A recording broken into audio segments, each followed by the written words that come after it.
Bon, bonjour, salutations à la communauté, chers frères et sœurs, adhérents, sympathisants de la Ligue de défense noire africaine, de la LDNA.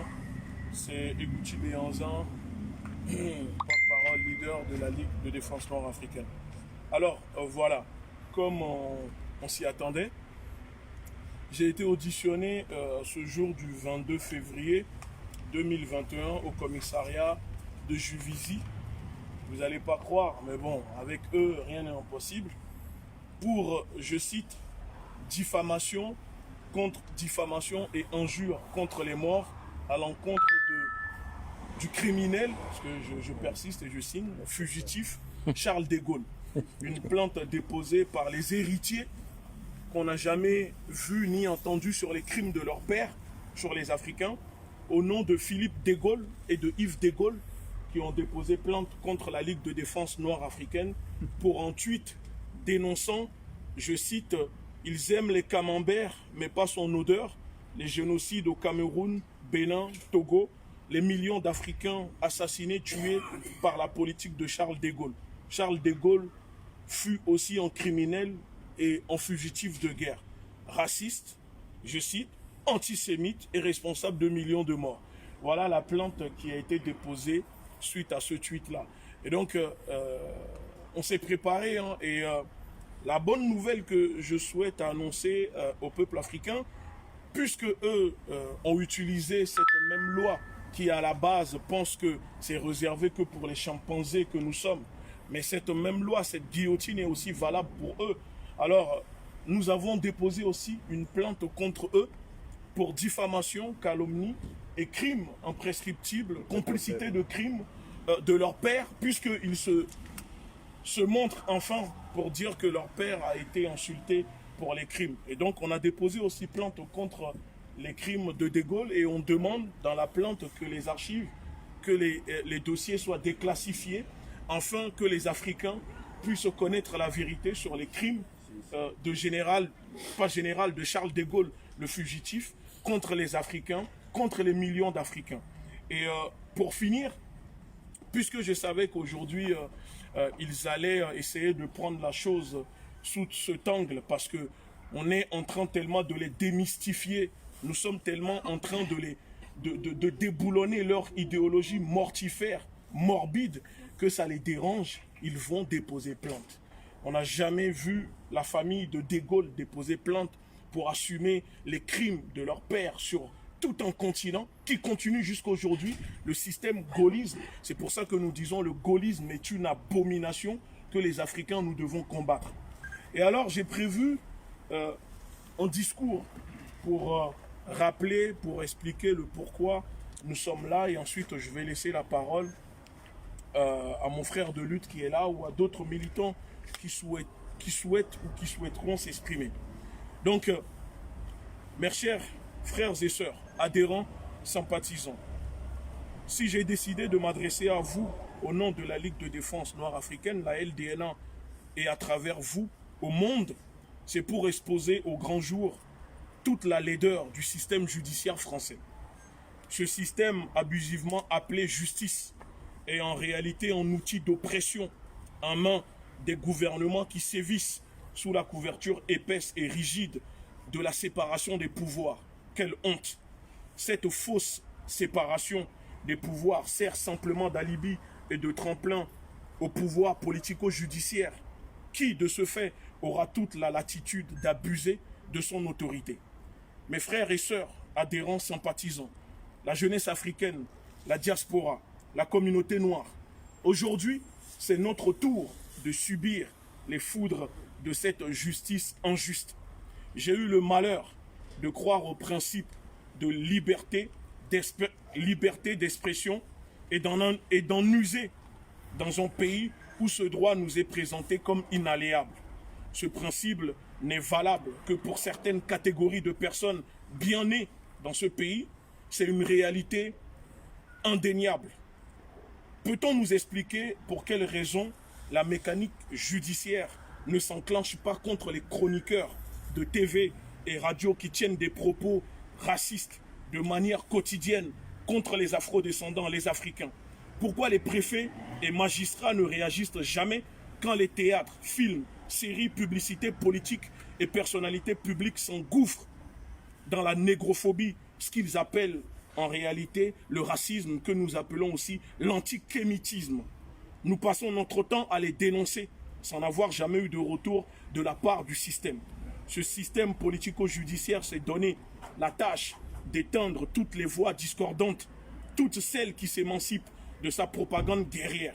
Il est reproché à la Ligue de défense noire africaine, en ce jour de 22 février 2021, d'avoir dénoncé le criminel fugitif de guerre et ses crimes contre les peuples d'Afrique.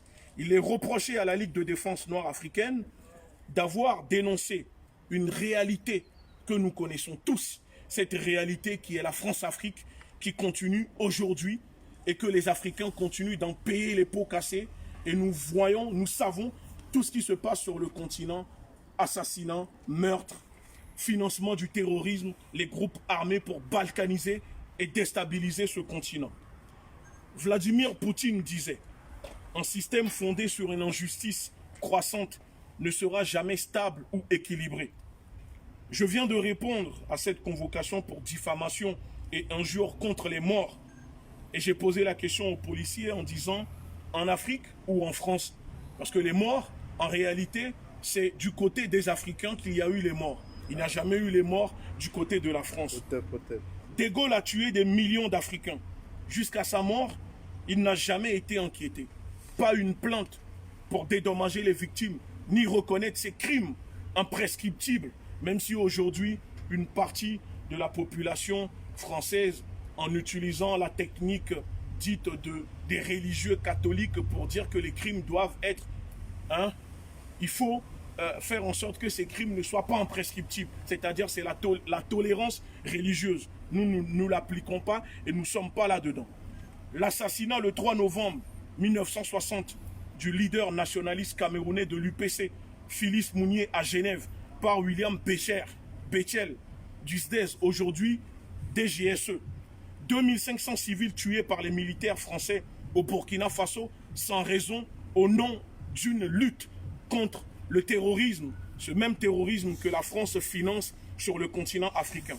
Plus de 150 civils bombardés par les militaires Barkhane au Mali il y a très peu pendant un mariage qui sont considérés comme des dommages collatéraux. Donc la France n'est pas responsable juridiquement. Pas un euro ne sera déversé, ni une enquête pour retrouver ceux qui ont bombardé ces civils. La souffrance causée par la France, par l'Europe, en Afrique, sur le peuple marron, aux Antilles, dans les Caraïbes, n'a jamais été soldée et n'est pas prise en compte. Pourquoi? Ça veut dire quoi? Que la vie des Africains, des marrons et des marronnes, n'a pas la même valeur que la vie des Français? Je ne suis pas le seul ni le dernier à me poser cette question. Je suis juste la voix de milliers, voire de millions d'Africains qui pensent la même chose. Vous continuez à nous tuer. Vous continuez à nous déshumaniser, à nous exploiter, à nous imposer des dictateurs des vallées. Le néocolonialisme, une politique nazione d'extermination, impérialiste, et vous voulez qu'on se taise? Jamais. La nouvelle génération ne se taira plus. Il vous faudra nous tuer tous, nous convoquer, nous emprisonner si vous voulez, mais la lutte continuera. Vous avez assassiné nos pères, comme les Sankara, les Lumumba, les Malcolm X, les Cabral, même les plus universalistes, comme les Martin Luther King. Mais les gens continuent de parler encore et encore.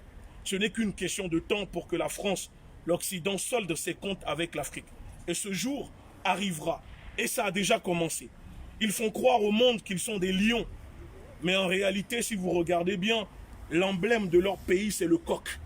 Un coq, chez nous au village, chante pour réveiller les villageois. Un coq ne fait pas peur dans une cour. Et depuis quand le coq peut venir s'imposer sur un continent en se prétend être lion? Je suis un activiste politique. Je suis un penseur qui vous fait déjà peur, comme si j'étais un terroriste avec un C4, avec une ceinture de C4. Dès qu'on dénonce vos crimes, vous calomniez par vos machines de propagande. Vous accusez les gens de racisme anti-blanc. Vous tuez de sang-froid. Mais alors, dites-nous, comment nous, en tant qu'Africains, en tant qu'hommes marrons, nous pouvons être racistes anti-blancs, alors que l'homme blanc est sorti de l'homme noir. Vous vous trompez de débat.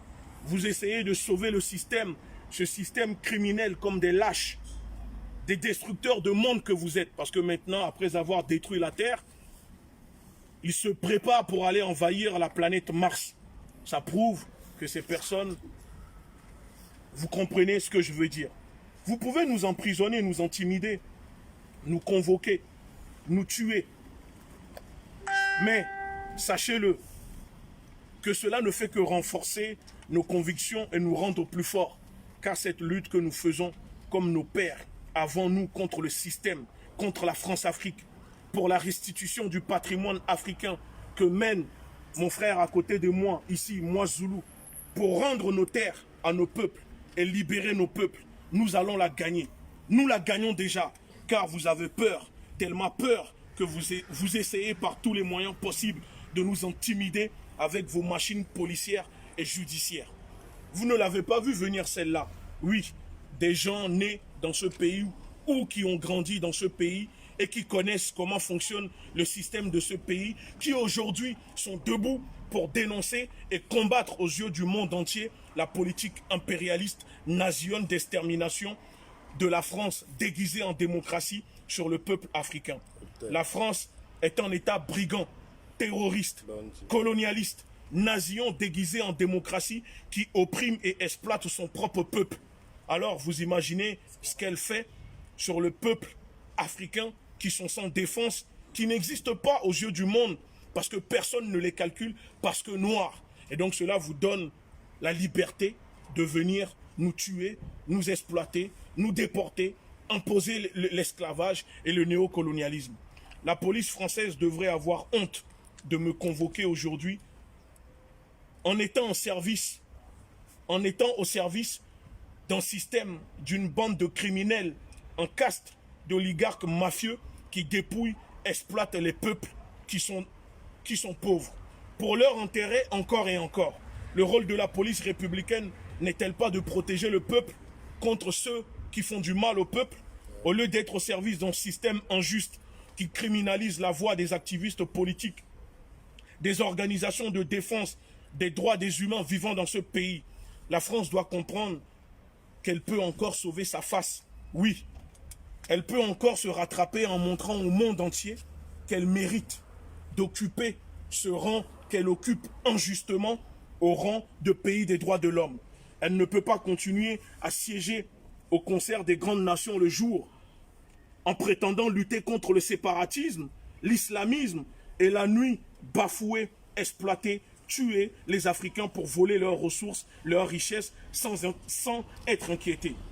Ce genou mis par l'État français et l'impérialisme français sur le cou des peuples africains sous domination française doit cesser.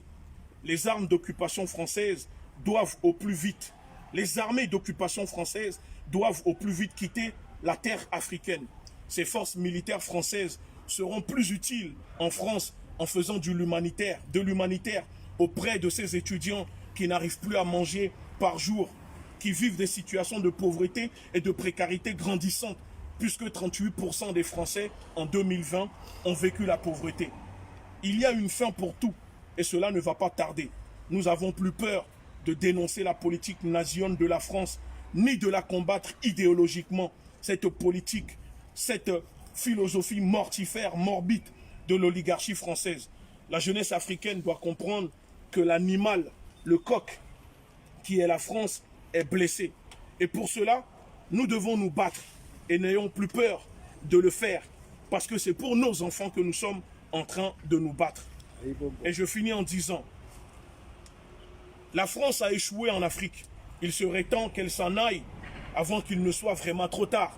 Parce que si elle continue d'insister, les pays africains deviendront le nouveau Vietnam, l'Indochine, pour l'armée française et ses multinationales, et pour le système, ce système impérialiste qui tue et qui dépouille le peuple africain. Car chez nous, en Afrique, il y a une phrase qui dit « Celui qui a la diarrhée n'a pas peur de l'obscurité. » Excusez-moi. Vive la LDNA, vive la révolution panafricaine, abat l'impérialisme À bas le néocolonialisme, les peuples vaincront. Seule la révolution libère un peuple de la soumission et de l'impérialisme. À bas l'impérialisme. Merci beaucoup.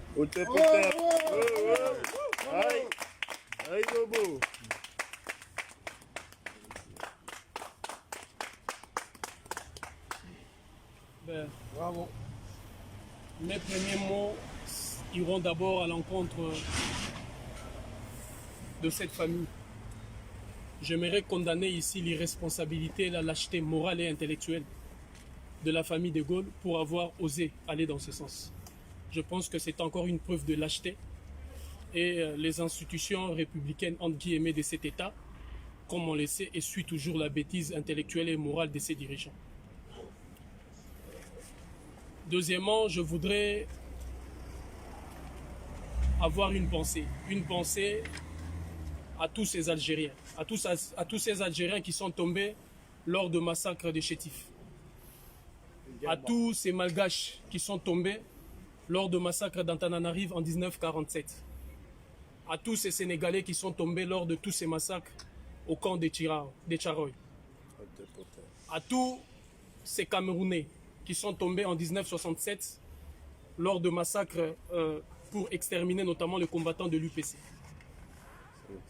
Une pensée également à tous ces Africains tombés, notamment sous l'instigation de ces politiques nauséabondes instaurées par le père géniteur de la France-Afrique et de Gaulle.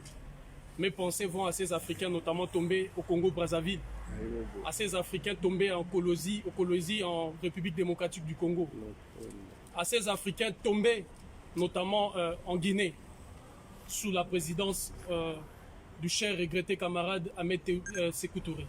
Tout le monde le sait. Ce ne sont pas les vidéos qui manquent, ni les témoignages qui manquent. C'est pourquoi je voudrais, à travers cette unième bêtise que vient de commettre l'État français, de convoquer les camarades, lancer un appel à toutes ces Africaines et à tous ces Africains, à l'humanité de façon générale, de fuyer. Ne laissez nulle place, aucune image, aucune vidéo. Faites-nous parvenir tout ce qu'il faudra, parce que les témoignages même des agents de la DGSE existent sur les réseaux.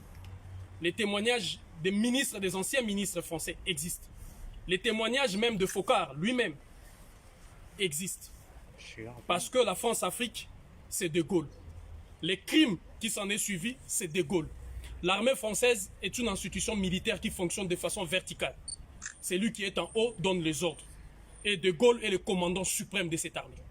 Tous les crimes et tous les viols qui ont été commis en Afrique, c'est De Gaulle qui l'a fait. Et tout ce qui en découle des politiques aujourd'hui imposées à l'Afrique, ce sont des politiques nauséabondes de la France-Afrique. Chirac, d'ailleurs, qui se revendique notamment du gaullisme, donc par ricochet, cette idéologie criminelle comme le nazisme, Chirac en est un des éléments qu'il a perpétué. Y compris Sarkozy, dont les crimes récents en Côte d'Ivoire est une illustration parfaite de cette abomination politique qui est née depuis le général de Gaulle. Alors c'est quasiment impensable et incompréhensible de voir convoquer quelqu'un qui fait un travail, notamment d'aller dans le sens d'abord de réconcilier les mémoires, de permettre à ce qu'il y ait restitution en fait et geste de la vérité historique. Parce que c'est ça qu'on empêche aux enfants d'avoir, c'est ça qu'on empêche l'humanité, de réparer cette erreur-là que les scientifiques ont été incapables de réparer. Que les chercheurs ont été incapables de réparer. Et à travers ce militantisme, tout ce travail-là est fait et façonné. C'est ce qu'on est en train de vivre aujourd'hui. Alors le dictionnaire que nous avons du militantisme panafricain contient de mots peut-être que vos dictionnaires à l'occidental ne comprennent pas encore. C'est la raison pourquoi vous essayez de temps en temps, tantôt ou plutôt, de nous intimider avec ces mesures-là pour nous faire reculer. Donc nous continuons.